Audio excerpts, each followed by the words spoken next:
Desligue o ruído e conecte-se aos factos. Temos 10 estadias num dos hotéis de luxo Alma Lusa na Comporta. 2 adultos, 2 noites. Assine hoje o Observador com até 58% de desconto e habilite-se a ganhar. Tudo em observador.pt.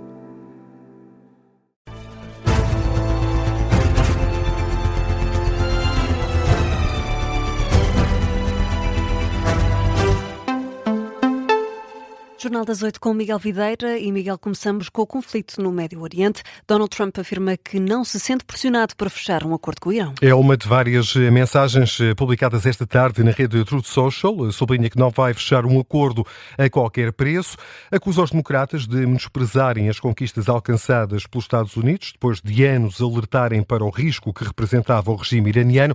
Garante também que vai alcançar um acordo com Teherão muito melhor do que aquele que foi alcançado pela administração Obama em 2015. Trump aponta ainda o dedo ao Washington Post, New York Times e Wall Street Journal por, no entender do presidente dos Estados Unidos, dar a entender que as forças norte-americanas estão a perder a guerra. E, entretanto, a Casa Branca confirma que o vice-presidente dos Estados Unidos, J.D. Vance, chega amanhã a Islamabad. Para uma nova ronda negocial com o Irão, sendo que o regime iraniano ainda não confirmou a presença no encontro. O ministro dos Negócios Estrangeiros de Teherão disse esta tarde que ainda não foi tomada qualquer decisão. E o historiador Bruno Cardoso Reis diz que as negociações entre Estados Unidos e Irão estão mais complicadas devido ao bloqueio naval norte-americano. Disse o historiador que o Estreito de Hormuz é a chave para um acordo de cessar-fogo, sem certezas sobre se o processo de negociação avança. Bruno Cardoso Reis diz que, sem a luz verde iraniana, qualquer negociação não vai chegar a bom porto. Seria má ideia, de facto, o Irão simplesmente não estar presente, mas eu acho que não podemos afastar nenhuma possibilidade.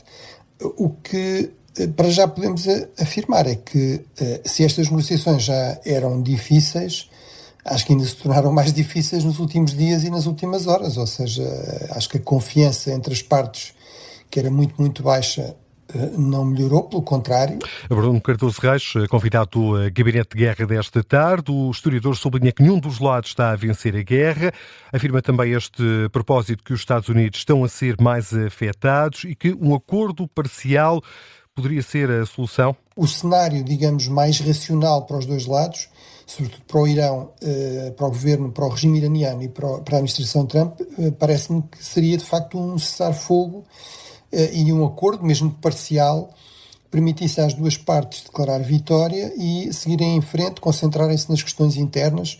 A questão continua a ser a mesma, é se os dois lados percebem que não estão a ganhar a guerra. Para já, Estados Unidos dizem que sim, vão marcar presença numa nova ronda negocial em Islamabad, no Paquistão. O Irão ainda não esclareceu se vai ou não marcar presença. Disso mesmo deu conta esta tarde o chefe da diplomacia iraniana. Por cá, o Chega convocou um protesto frente ao Palácio de Belém para contestar a vinda do presidente do Brasil a Portugal. É já amanhã que Lula da Silva visita o país no final de um périplo por vários Estados europeus. Ora, o Chega convocou uma manifestação em frente ao Palácio da Presidência da República. O partido acusa Lula da Silva de corrupção. Considera que esta manifestação é uma forma de honrar Portugal. Repete o protesto de há 3 anos, quando, durante a sessão solene de comemoração do 25 de Abril na Assembleia da República, os deputados do Chega empunharam cartazes em protesto contra a presença do chefe de Estado brasileiro. Lula da Silva é recebido amanhã pelo Primeiro-Ministro em São Bento, ao final da manhã. Depois segue para Belém para um almoço oferecido pelo Presidente da República, António José Seguro, à 1h30 da tarde. Precisamente o Presidente da República recusou estar a fazer pressão para um acordo em sede de concertação social. António José Seguro vai receber os parceiros sociais esta quarta-feira. Diz que é um encontro normal. Lembra que já recebeu os restantes agentes políticos e públicos envolvidos nas negociações do pacote laboral. Eu não faço pressão sobre ninguém. O Presidente da República incentiva o diálogo. Fiquei também muito feliz quando a UGT teve uma posição mais definitiva, que parecia esgotar o diálogo. Depois de um apelo que eu fiz, reconsiderou e voltou a essas conversações. Agora, não compete ao Presidente da República o resultado final. Isso compete às pessoas, aos intervenientes, ao Governo, aos parceiros sociais, e há de haver uma altura em que o decreto chega a Belém. E aí é a altura dos parceiros sociais e do Parlamento respeitarem o tempo do Presidente da República, porque ele decidirá nessa altura. Agora, há uma coisa que eu lhe posso dizer. Não vou dizer neste momento. O chefe de Estado não revela o que vai fazer quando o diploma da reforma laboral chegar ao Palácio de Belém. António José Seguro falava em Madrid esta tarde, no final da primeira viagem de Estado, enquanto Presidente da República, e fazendo um balanço das audiências que teve hoje com o rei de Espanha, Filipe VI, e também com o chefe do governo de Espanha, Pedro Sánchez. O presidente português nega quaisquer divergências entre os dois países em matéria de política externa. Portugal e Espanha convergem no essencial. O mundo precisa de paz. Há demasiado sofrimento e os dois Estados estão firmemente dispostos a colaborar em todas as iniciativas que promovam cessar-fogo onde há guerra e que promovam a paz duradoura, porque é de paz que o mundo precisa. E também há uma convergência total no sentido de que o Estreito de Hormuz se abra. Nós fizemos dessa abertura para que os bens alimentares cheguem a quem precisa, os fertilizantes cheguem aos nossos campos, à nossa agricultura, para que a energia possa chegar de uma forma regular, como antes acontecia. As convergências entre Portugal e Espanha. Dá um exemplo, o Presidente da República, o apoio de Madrid à candidatura portuguesa ao Conselho de Segurança das Nações Unidas. Seguimos com troca de argumentos entre a associação que representa o setor da restauração, a Provar, e o governador do Banco de Portugal. Álvaro Santos Pereira veio hoje, através de uma publicação na rede social X, contrapor o diagnóstico feito pela associação de que há empresas a atravessar grandes dificuldades por força do aumento dos custos de produção. Pede, por isso, apoios ao governo, nomeadamente em matéria fiscal.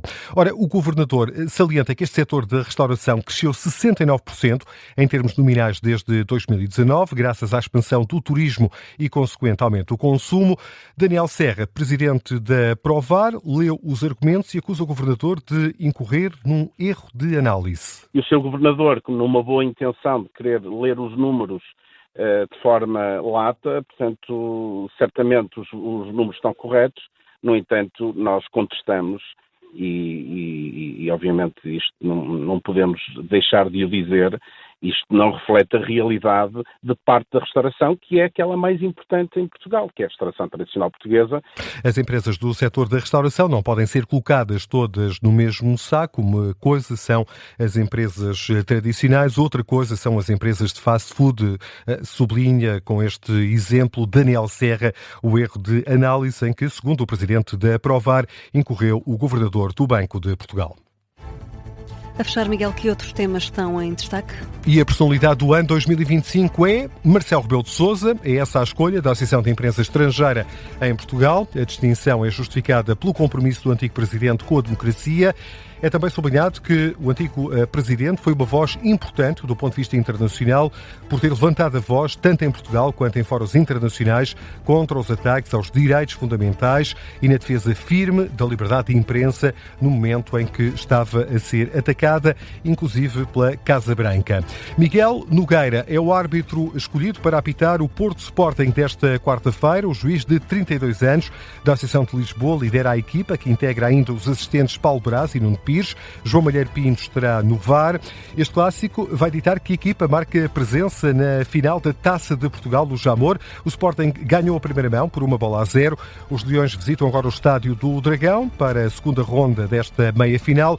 É um jogo que vai poder acompanhar com relato em direto aqui na Rádio Observador. É na próxima quarta-feira.